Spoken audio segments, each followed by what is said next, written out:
Esta es una producción de Grupo Fórmula. Encuentra más contenido como este en radioformula.mx.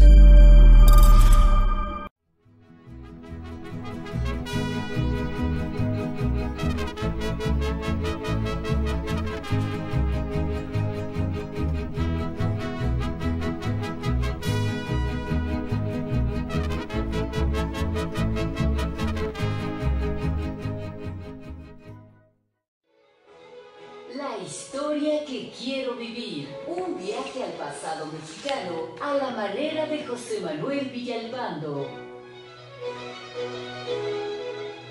Amigas, amigos, muy buenas tardes tengan todos ustedes. Los saluda con el afecto de siempre José Manuel Villalpando aquí en una emisión más de este programa La historia que quiero vivir, que esta tarde transmitimos en vivo, sí, aquí estamos en vivo, a través de los micrófonos y frecuencias de Radio Fórmula en el 103.3 de FM, en el 970 de AM aquí en la capital de la República Mexicana. Ya saben, ya ni me voy a pelear, llegamos a alguno que otro lugar del interior del país vía auditiva por radio.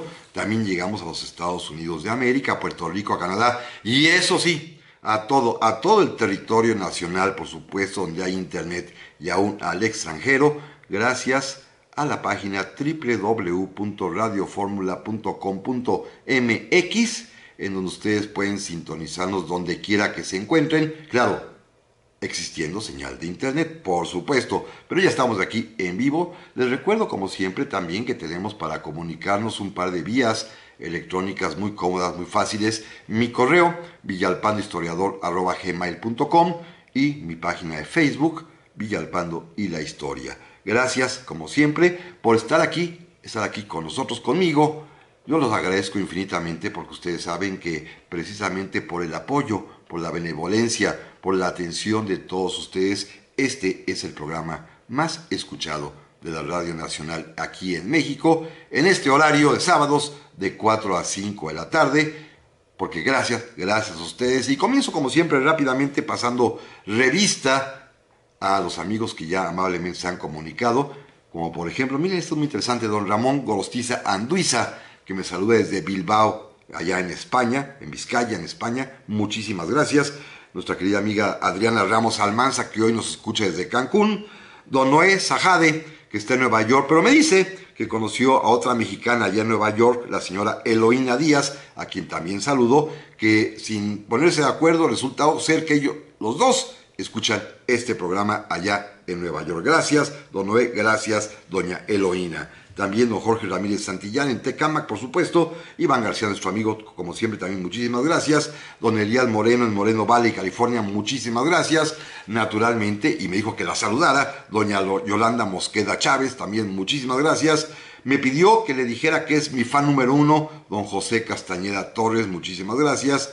También, por supuesto, doña Aurora Romero en Tláhuac, a la maestra María Isabel Fragoso, que hace 8 días equivoqué su apellido. Bueno, hay muchos más, pero ahorita los leo los demás mensajes, porque, miren, el tema de hoy es muy importante, así lo siento, espero compartan conmigo esta idea, no tanto por motivo de preocupación, ni mucho menos por pánico, sino al contrario, creo que la historia maestra que es de la vida nos permite demostrar, y así espero conseguirlo en este programa, que México, o el territorio de lo que hoy es México, ha sido desde hace muchísimo tiempo, al menos 500 años, un poco más, como ahorita comentaremos, un territorio en el cual ha habido sin número de epidemias, de pandemias, como quieran ustedes llamarlas, ocasionadas por virus, por bacterias, por cualquier tipo de microbio, lo que ustedes quieran, pero como todo el mundo, como toda la Tierra, las epidemias han sido frecuentísimas en nuestro país. Esta es la primera prueba, pues, histórica importante. Vamos a mencionar el día de hoy 7 u 8 epidemias graves que hemos padecido, pero también en ellas, y gracias justamente a la historia, podemos saber que el índice de mortandad en las epidemias que han azotado, repito, al territorio de lo que hoy es México, ha ido disminuyendo porcentualmente hablando y numéricamente en términos absolutos también. Evidentemente, las epidemias causan angustia, causan enfermedades a mucha gente, causan la muerte a muchas personas lamentablemente, pero históricamente, hablando de manera estadística, cada vez son menos los fallecimientos por causa de las epidemias. Esto es algo que debemos tener muy en claro. ¿Por qué suceden menos? Por varias razones muy sencillas de explicar. El primero, y que nuestro país lo tiene, es el avance médico. La ciencia médica ha avanzado. Segundo, los cuidados profesionales de los médicos, y en el caso mexicano, nuestros médicos son verdaderamente bien preparados, profesionales, y hacen su trabajo excelentemente bien, acompañados de todas nuestras enfermeras, que en este caso, héroes de estas batallas son nuestros médicos y nuestras enfermeras. También, por supuesto, el sistema hospitalario y de atención de salud mexicano es infinitamente mejor. Y naturalmente, ya hay políticas públicas que ahora se están reforzando, pero que ya existían desde hace varios años y que permiten enfrentar, primero previniendo y después atendiendo las emergencias de las epidemias. Es decir, el programa de hoy está dedicado a recordar esas epidemias que han, repito la palabra, azotado a nuestro país con una verdaderamente fuerza, con un vigor espeluznante en las primeras, pero que porcentualmente y en términos también absolutos, como ahorita veremos, va disminuyendo su fuerza, aunque causan, sí, la misma angustia, la misma preocupación, el mismo estado de susto y de pánico, pero hay que confiar, por supuesto, en la providencia y, por supuesto, también en nuestros sistemas de salud.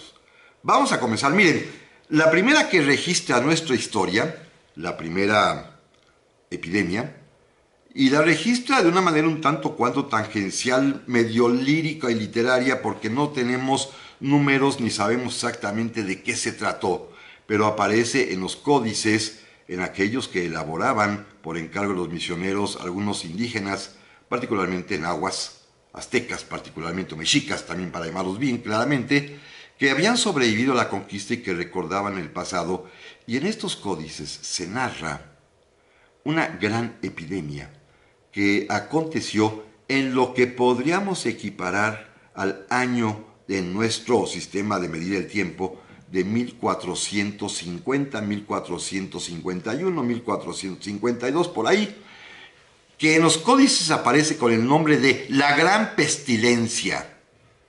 Se desbordó el lago de Texcoco, se estancó el agua en todo Tenochtitlan, que quedó inundada por varios años. Aquello se convirtió en una cosa fétida, pestilente seguramente, y la epidemia consistió en que más de la mitad de la población tuvo que abandonar Tenochtitlan, esto sí lo sabemos, porque estaban todos enfermos del estómago. Una enfermedad que hoy sabemos es, por los síntomas que narran los cronistas indígenas, disentería. Es decir, traían todos una diarrea espantosa, para qué más que la verdad, pero ellos no lo definen así. La palabra que utilizan los cronistas es muy simpática. La población, escuchen esto, no sé qué querrá decir, estaban todos aconejados, como conejos. ¿Por qué? ¿Quién sabe? No sabemos cuántas víctimas ocasionó, no se llevaban registros estadísticos, pero en cambio de la siguiente, de esta ya tenemos constancia histórica.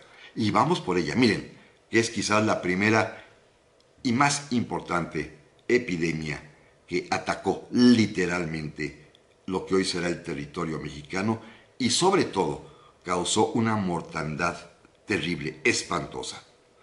La hemos platicado en algunas ocasiones de manera tangencial y me refiero a la viruela, que en 1520 y 1521 verdaderamente fue una catástrofe entre la población originaria de lo que, insisto, será después el territorio mexicano. Una catástrofe espantosa en materia humana, Fíjense, se calcula que la población, repito, de este macizo continental de lo que después será el territorio de México, era más o menos de 14-15 millones de habitantes a la llegada de los españoles.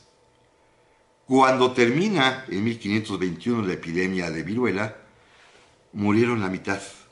Sobreviven 7-8 millones de habitantes originarios nada más. La mitad murió, el 50%. Por supuesto, conocemos nada más a uno, a Cuitláhuac, el gran Tlatoani, que fallece víctima de la viruela, pero son 8 millones, ¿eh? Claro, en todo el territorio, no nada más en el Valle de México, en todo el territorio, porque la viruela se diseminó de una manera rapidísima, vertiginosa, porque era un virus nuevo para el cual los organismos de nuestros habitantes originarios no estaban preparados, no tenían anticuerpos, así que pues fue fácil, la población fue fácil pasto de esta epidemia de viruela que llegó en los barcos de esta expedición al mando de Pánfilo de Narváez, que venía supuestamente a someter a Hernán Cortés, ya platicamos de ahí en su momento. Ahí llegó la viruela, ahí se expandió a partir de Veracruz de una manera, repito, vertiginosa y rapidísima, y mató a la mitad de la población originaria.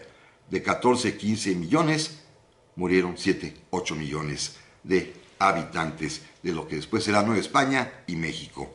Esta es la primera gran epidemia de la que sí tenemos noticia y sí sabemos el daño terrible que causó. La segunda vendrá 10 años después. También llega por los barcos españoles con la pena, pues así sucedió, y es la epidemia famosísima de sarampión que azotó a la Nueva España en el año de 1531. Fíjense el año 1531, no es casual que la tradición indique que ese año es cuando aparece la Virgen de Guadalupe. Volvemos enseguida.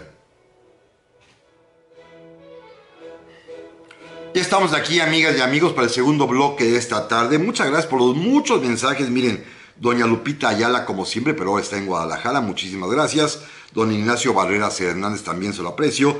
Don Enrique Deita Silva, muchísimas gracias. Don René Moeno, como siempre, también, muchas gracias. Doña Liz de Cuevas, en Mazatlán, muchísimas gracias, lo aprecio enormemente. Mi querido alumno Alfonso Pagaza Orozco, que me está escuchando, a quien voy a tener el honor de presidir su examen profesional en 2-3 semanas, muchas gracias. Doña Adriana Ramírez Cano, también se lo aprecio enormemente. Nuestro amigo Rafita Barrios también, muchas gracias como siempre. Don Santiago Rosas Pérez, allá en Puebla, gracias, se lo aprecio enormemente. Os Aguayo Barrón desde Nuevo México, dice que su señora esposa y él lo están escuchando como cada sábado, allá en Nuevo México, cosa que les aprecio enormemente. Y aquí por aquí tenía otro más. También don Héctor Patiño, muchísimas gracias. Y don Dante René Román, también allá en Cancún. Muchísimas gracias.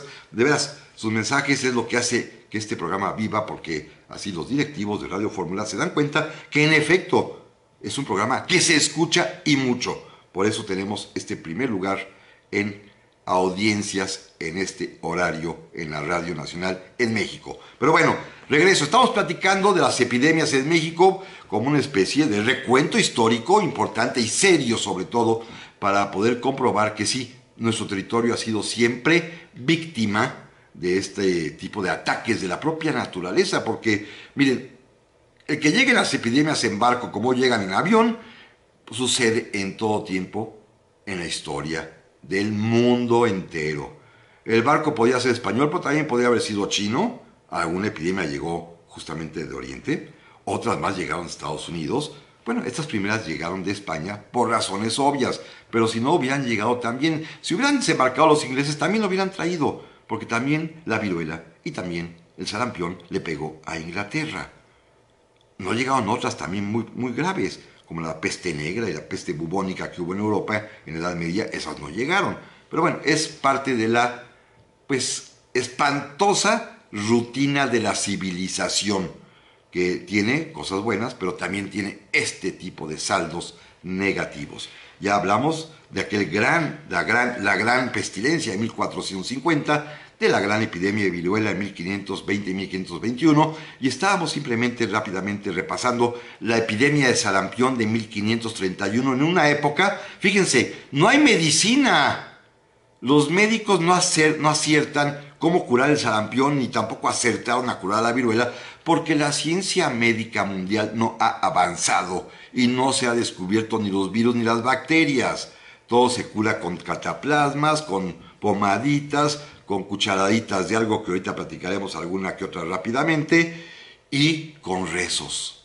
No es casualidad que la tradición mexicana señala que en el año de 1531, cuando aparece la Virgen de Guadalupe, según la crónica del Nican Mopogua, cuando la Virgen le dice a Juan Diego, ¿qué no estoy yo aquí, que soy tu madre? Pues ¿de qué sufres? ¿Y se acuerdan ustedes que Juan Bernardino está enfermo? ¿Saben de qué está enfermo Juan Bernardino, el tío? Pues de esta epidemia gravísima que está azotando a la Nueva España, ya para ese momento así denominada, que es la epidemia de sarampión, de la cual sí tenemos datos. Si ya la población había disminuido de 15, en números redondos, 15 millones a 8, en el sarampión mueren casi 4 millones de habitantes originarios por la misma causa, no tenían anticuerpos. Claro, una ayuda es la fe, y por eso va a aparecer en ese momento preciso la Virgen de Guadalupe, ¿eh? Pero el sarampión se lleva a casi 4 millones de habitantes originarios.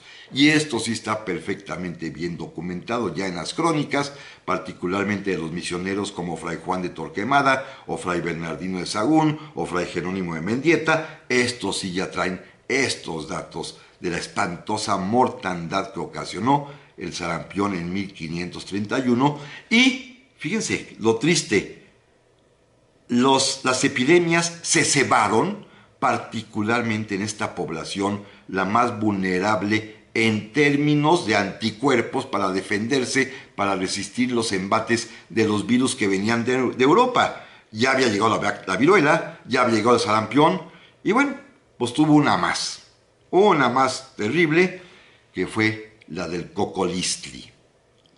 Vamos a brincarnos al año de 1576 y 1577, cuando aparece el cocolistli, nombre náhuatl otorgado o concedido a una vil y asquerosa salmonela, una salmonelosis que se propagó por toda la Nueva España, y las crónicas coinciden aquí sí en asegurar que se va a originar en la Ciudad de México, en los estancamientos espantosos y asquerosos seguramente que ocasionaba el lago de Texcoco cuando llovía mucho y se desbordaba, que era muy frecuente.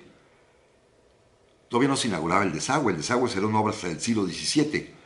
Pues esta ciudad era totalmente antihigiénica, antisalubre, con problemas sanitarios gravísimos por el agua estancada. Y pues se generó la salmonela, se convirtió en una epidemia devastadora, que llegó hasta los confines de Guatemala, y los confines es una palabra exacta, ¿eh? Allá es los confines, la audiencia de los confines está en Guatemala, precisamente, y en el norte se sabe que llegó al menos hasta Sonora. El cocolistli, salmonelosis, una enfermedad en la cual quien padecía, pues era una enfermedad por supuesto el estómago, en 5 o 6 días fallecía. Los dolores estomacales, la diarrea, el sangrado, por supuesto, y también tenemos la estadística. Ya sobrevivían, para no decir la palabra sobraban, que es muy fea, nada más 4 millones de habitantes originarios. Fíjense, de 15 bajó a 8, de 8 bajó a 4, ya nada más sobraban 4, y la salmonela se lleva a 2. 2 millones de fallecidos.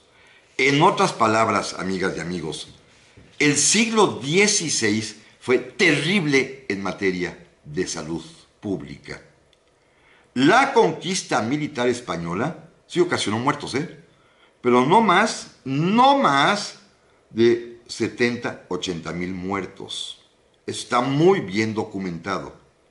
En cambio, las epidemias, que no quiero decir que venían de España, bueno, sí venían de España, pero es lo natural en un país conquistado. España nos manda cultura, religión, muchas cosas, pero también nos mandó virus que hubieran llegado de cualquier manera, ¿eh? Ya los ingleses andaban por ahí rondando, así que cualquier barco inglés que desembarcara, como aconteció en Estados Unidos, o lo que sea después Estados Unidos, también va a tener epidemias. Es decir, no estábamos a salvo, pues, de las epidemias, pero en un siglo, en el siglo XVI, entre 1520 y 1580, en 60 años, murió la mitad de la población originaria. Primero, después en un segundo tramo, la otra mitad, y en una tercera oportunidad, otra mitad más. Es decir, fue un decrecimiento geométrico para pasar de 15 millones a 2 millones sobrevivientes. 2 millones quedaron a fines del siglo XVI. Les pido que hagan conmigo un ejercicio que va a parecer muy, muy cruel, pero es real. En el Censo de Población y Vivienda de 2010, ahora viene ya el nuevo 2020, el número de personas indígenas descendientes de nuestros originarios pobladores de este territorio, los que son todavía, que mantienen claramente su ascendencia indígena, que no se han mezclado, que no son mestizos, son más o menos 11 millones y medio. Es decir, tardamos 400 años en volver a tener el mismo número de indígenas que los que había en 1520. Es decir, hace 5 siglos había 15 millones, hoy, 5 siglos después, en el censo seguramente arrojará una cantidad más o menos cercana a los 15 millones de indígenas. 5 siglos para reponer la población indígena en México. Me voy a brincar el siglo XVII, porque no me va a dar tiempo el día de hoy, porque estoy viendo ya los tiempos van acarrereados, pero en el siglo XVIII, me voy hasta el XVIII, hay una epidemia importantísima también que va a ocurrir en el año de 1736. De esta hemos oído hablar todos, es el famoso Matlazáhuatl, la epidemia Matlazáhuatl, llamada también tifus, llamada también peste, llamada también tabardillo. Una epidemia que esta sí es auténticamente mexicana, ¿eh? Esta no vino de ninguna parte, esta la generamos nosotros mismos por las condiciones antihigiénicas e insalubres en las que se mantenían los trabajadores en los talleres y obrajes de el Valle de México. Es una epidemia que se origina en la antigua Tlacopan, es decir, en Tacuba, en los talleres y obrajes de lana, donde llegaban los borreguitos a ser trasquilados. Ahí se juntaba la lana para poder hacer zarapes, jorongos, cobijas, todo lo que ustedes quieran.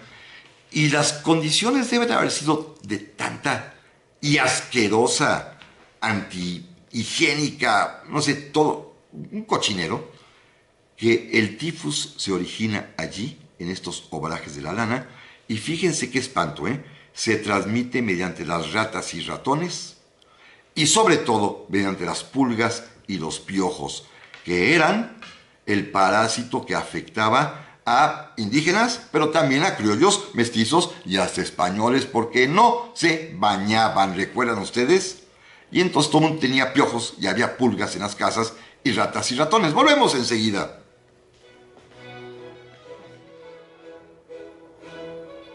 Ya estamos aquí, amigas y amigos, para el tercer bloque de esta tarde. Gracias por los muchos comentarios que están llegando. Don Marco Federico, se lo aprecio mucho. Don Enrique Deita, tiene usted toda la razón. Y es importante destacarlo, no lo dije porque lo traigo el tiempo encima, pero en aquella primera gran epidemia de la gran pestilencia en 1450 se detuvo y se contuvo gracias a que Nezahualcóyotl, el Tlatoani de Texcoco, construyó ese albarradón originario que separó las aguas dulces de las saladas del lago de Texcoco. Efectivamente, que los españoles ni siquiera caso le hicieron hasta que inauguraron el Tajo de Nochistongo y de Huehuetoca para sacar el agua fútida o pútrida de la Ciudad de México y echarla para afuera. También gracias a don Gerardo Sánchez, muy amable. Don Samuel Nava, también ya lo comenté hace un momentito. Muchísimas gracias. Por aquí tengo a alguien más rápidamente, para poder seguir con el programa. Don Alfredo Sáenz desde Texas, muchísimas gracias. Don José Antonio Cortés, también muchas gracias. Don Raúl Tamayo, que va con su señora esposa hacia Chicago y nos van escuchando en su automóvil. Muchas gracias. Miren, repito, en 1736, esta epidemia espantosa del Matlazáhuatl, que se transmitía pues por los piojos, las pulgas, los ratones, las ratas, llamada también tifus o tabardillo o peste, se originó en la Ciudad de México. Esta es muy, muy nuestra, ¿eh? Por nuestra cochinada de aquel tiempo que la gente no le gustaba bañarse, pues de aquí va a salir este mal. Fíjense qué interesante, como nuestras indígenas, nuestros habitantes originarios, eran más limpios que los antiguos españoles, criollos, mestizos y las castas, esta le pega menos a los indígenas. Le pega a los demás, los que están empiojados todo el tiempo, los que traen piojitos y que tienen en sus casas pulgas, estos son los que les pega durísimo. No se sabe exactamente el número de muertos en todo el territorio de la Nueva España. Sí está documentado que en Puebla hubo 7,000 muertos y que en la Ciudad de México el tabardillo o el matlazáhuatl ocasionó 40,000 muertos. Aquí hay una segunda ley histórica bien importante. Las epidemias, claro, hay casos aislados en ciudades de poca población, pero las epidemias donde pegan más duro es donde hay más aglomeración de habitantes. Es decir, en todas las epidemias la que más ha sufrido es la Ciudad de México, y así sucederá necesariamente porque es una relación de fuerzas evidente. El virus se propaga más velocidad y más rápido a mayor número de habitantes. Así que las grandes urbes son las que tienen mayor peligro de sufrir la pandemia, y los lugares con menos población, repito, salvo casos excepcionalmente aislados, como el que encontraron en Culiacán, pues los demás casos están más protegidas simplemente por el menor número de habitantes. En cambio, las grandes urbes, como en este caso la Ciudad de México, y por supuesto Puebla, Guadalajara, Monterrey, son las más expuestas a los efectos de las epidemias. Así lo marca la historia. Termino con el matlazáhuatl, fíjense. Va a obligar al gobierno virreinal a las primeras políticas públicas en materia sanitaria. Hasta 1736 se preocupan por la salud pública y el virrey ya ordena que los cementerios estén fuera de las ciudades, ordena también que los basureros, donde se tira la basura, donde se va a quemar después, esté también fuera de las ciudades, ordena que se limpien los charcos de las calles, ordena también que se hagan hospitales especiales para enfermos de epidemias y finalmente ordena algo muy muy importante, que pues haya higiene.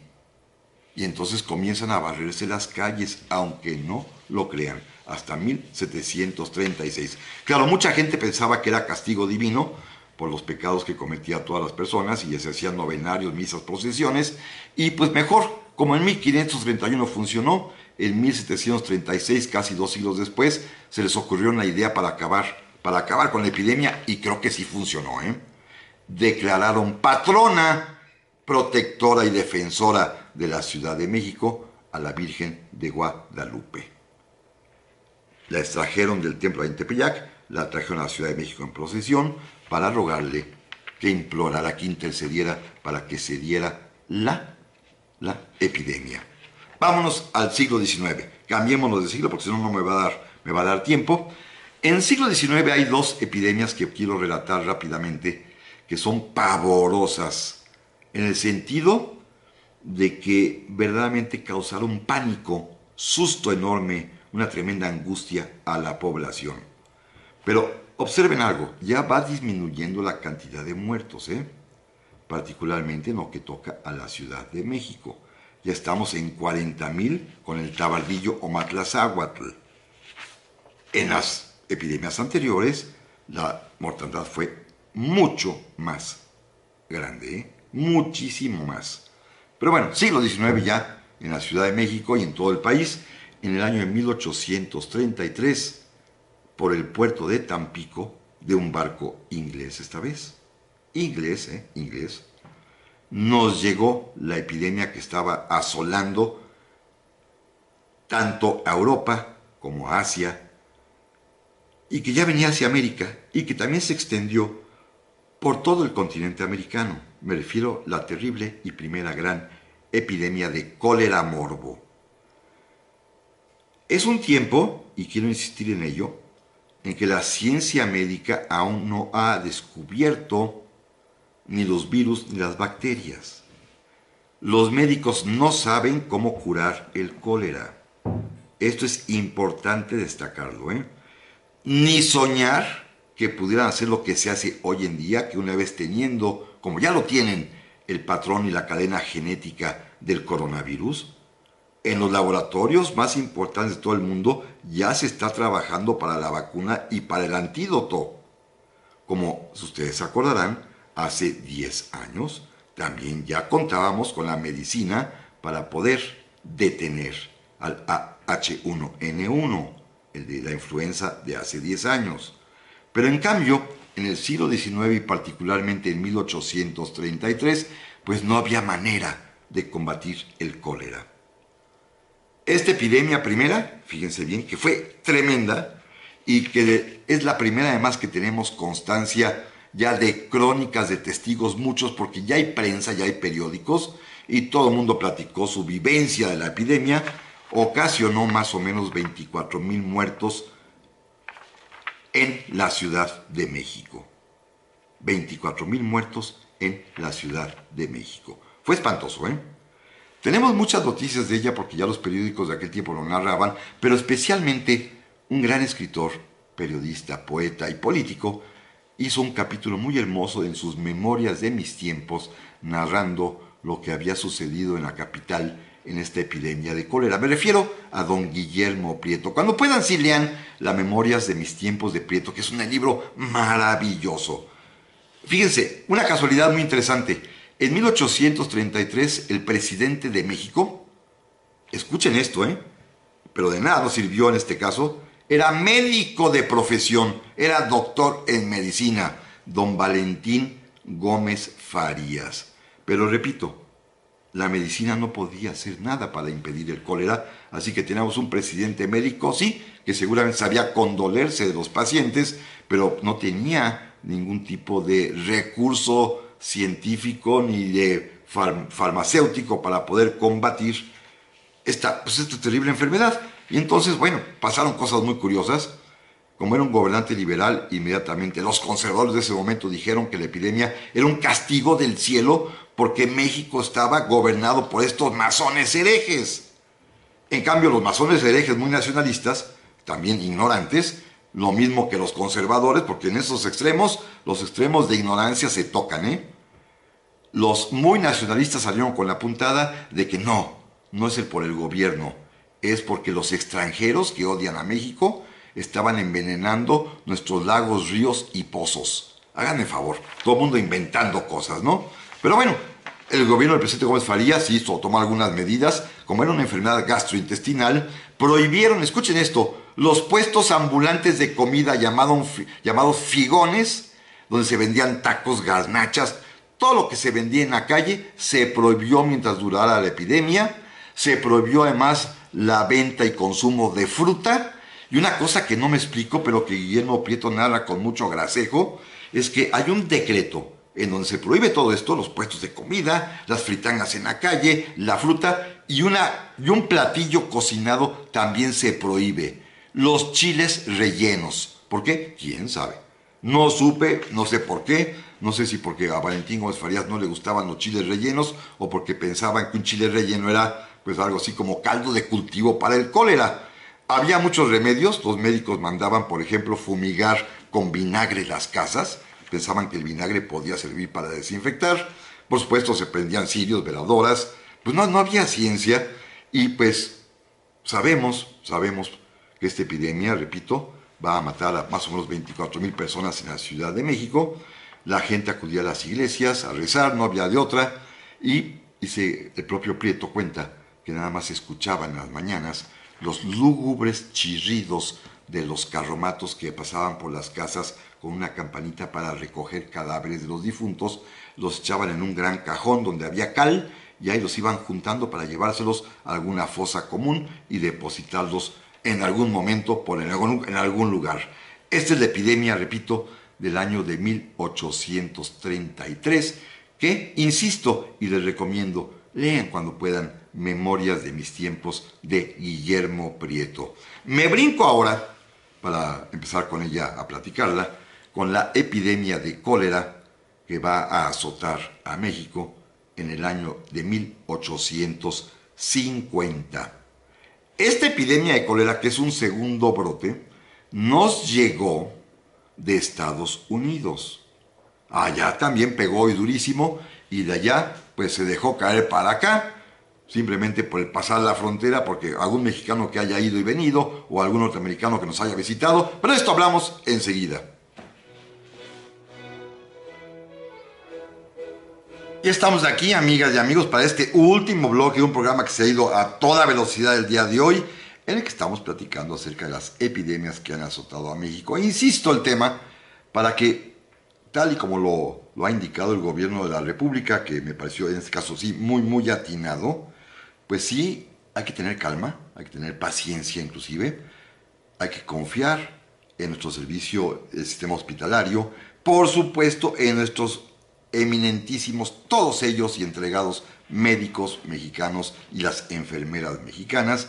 Y sí, va a pegar, seguramente nos va a pegar, pero las medidas de prevención, las medidas de contención, eso seguramente va a ayudar. Pero recuerden, la historia es sabia, y sí, efectivamente hay víctimas siempre, lo cual es muy lamentable, pero cada vez son menos, tanto en manera proporcional como en manera numérica. Aquí lo estamos platicando, porque miren, simplemente déjenme comentarles rápidamente. Primero agradezco, antes de que se nos acabe el tiempo, don Gustavo Orozco, muchísimas gracias por su mensaje. Don Mario Medina también, muchísimas gracias. Don Juan Carlos Sánchez, que nos saluda desde Costa Rica, la ciudad de Las Flores, allá en Costa Rica, en Centroamérica, se lo aprecio enormemente. Don Orlando Orozco, que anda en Cuautla, disfrutando de los nombres de las calles de esta ciudad hermosísima, que sí, todos tienen nombres históricos. Que bueno, muchas gracias. Pero bueno, miren, estamos en el cólera de 1850, también sumamente documentado y con mucha abundancia. Tenemos material de sobra, un artículo maravilloso que escriben ya los médicos científicos mexicanos, que narran perfectamente bien, lo pueden ustedes buscar en internet fácilmente, el cólera de 1850, todo lo que aconteció en ese año, y del cólera anterior, de 1833 también, hay muy buena literatura. De este de 1850 les recomiendo uno, que lo pueden encontrar fácilmente en Google, que lo escribió mi queridísimo amigo don Salvador Rueda Smithers, sobre el cólera de 1850, que es una delicia leer ese texto, porque platica desde los problemas médicos, que los médicos no atinan porque no saben de qué se trata la epidemia, hasta, por ejemplo, los remedios caseros que aparecían en los periódicos. Miren, ponerle sanguijuelas, estos bichitos, a los enfermos en las sienes. Otro espantoso, lavativas con almidón y láudano, imagínense nada más. Otro muy curioso, los enfermos que pongan los pies en ladrillos calientes, o bien cucharaditas al enfermo de mostaza y vinagre. Imagínense qué espanto, ya que sabrá eso. Bueno, fue grave. De los contagiados de esta epidemia murieron 1 de cada 2, es decir, la mitad. Pero, pues la epidemia fue terrible. Y en la Ciudad de México, en la pura Ciudad de México, en el mes de junio de 1850, que fue el más álgido, el más grave, fallecieron 4.773 personas, y en los 4 o 5 meses de epidemia, 9.619, es decir, ya menos de 10.000 personas fallecieron en la Ciudad de México. En el cólera anterior habían sido 24.000. Es decir, en 17 años ya había avanzado un poquito el concepto de salubridad general, y ya la gente estaba un poquito más higiénicamente preparada para la epidemia. Le llamaban el viajero funesto, el apocalipsis mexicano. Bueno, era una cosa tremenda. Era presidente de la República en ese momento el general don José Joaquín Herrera, que atinó con varias medidas importantes, no médicas, porque repito, no había manera de combatir el mal, pero sí de salubridad pública, creando el Consejo Superior de Salubridad. Prohibió que durante la epidemia hubiese reuniones en lugares públicos, como en las plazas, en las calles, en los templos. También se prohibió ir a misa, pero también en tabernas, pulquerías, cantinas, restaurantes, cafés. Se cerraron los teatros, todos los lugares públicos se clausuraron durante el tiempo que duró la epidemia.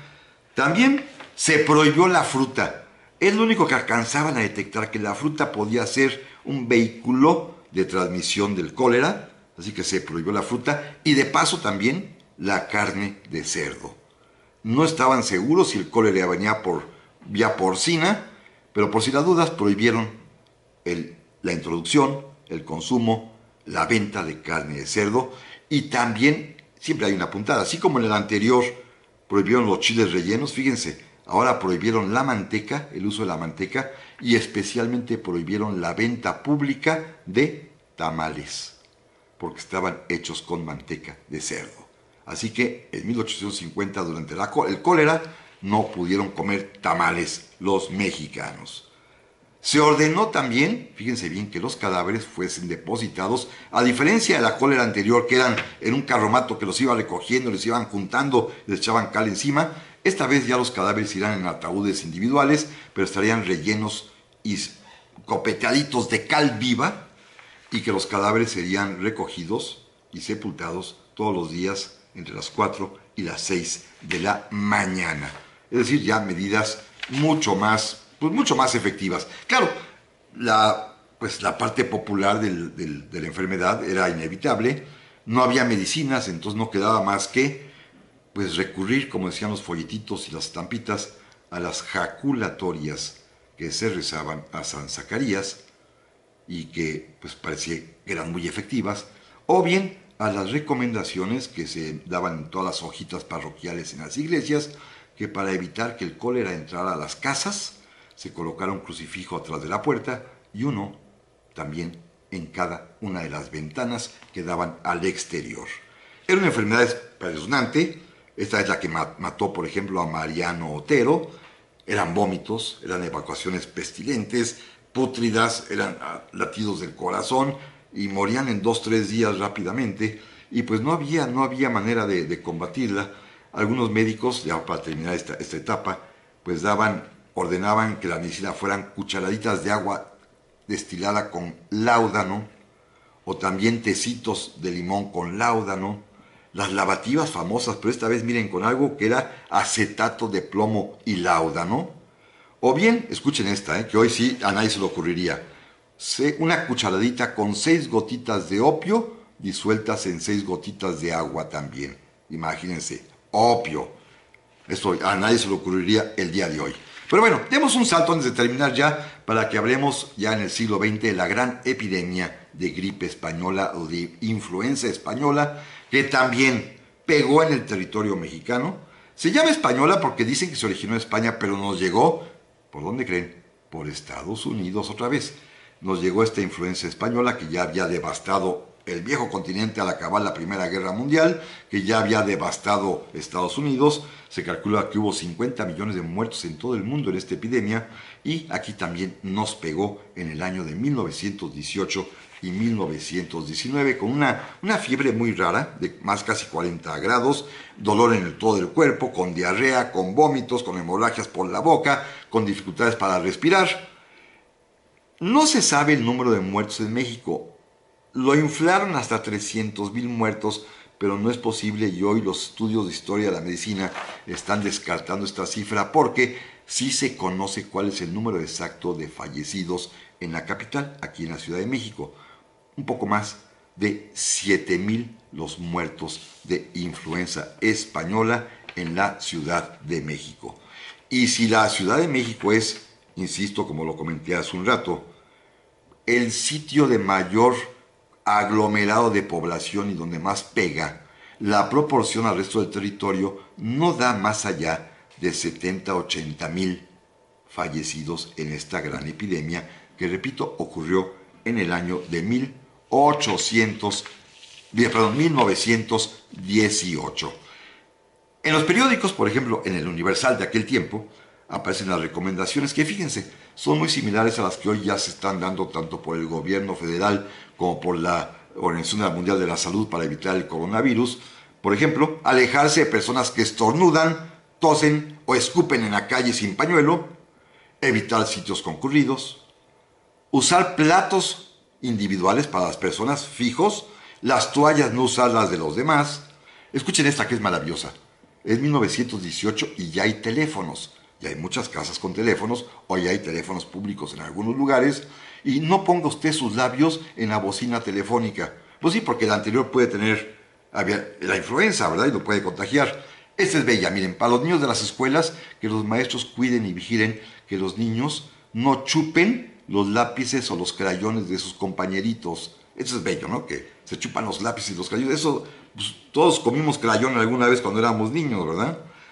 Una preferencia de dormir en lugares ventilados, de caminar en lugar de usar el tranvía, decía el periódico, lavarse la cara y manos con frecuencia. No dice diario y a cada rato, como hoy en día nos lo recomiendan, sino nada más lavarse las manos con frecuencia. ¿Cuál es la frecuencia? Bueno, no lo dice exactamente, pero, repito, pues hay medidas que ya se recomendaban y que son muy, muy similares a las de hoy, porque ya para ese momento ya la ciencia, por ejemplo, ya descubrió el virus o la bacteria del cólera, ya saben cuál es el virus o bacteria de esta influenza, ya se puede combatir.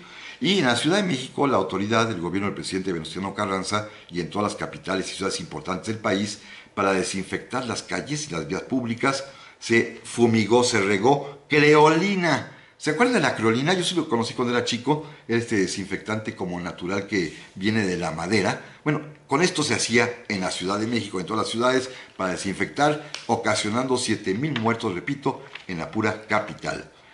Recuerden, amigos, hace 10 años, apenas con la influenza de H1N1, en 2009-2010, fueron 75,000 más o menos los enfermos, y los fallecidos fueron 1,172 en todo el territorio nacional. Es decir, pega menos. La semana que entra, cambio de tema, pásela muy bien. Vamos a hablar de mujeres, no de doña Josefa ni Carlota, de la condición de las mujeres en la historia de México. Y, primero Dios, aquí nos escuchamos. Gracias a Guillermo López Negrete, como siempre, a nuestros operadores y a todos ustedes, amigas y amigos. Pásela muy, pero muy bien. Y recuerden, la semana que entra, mujeres.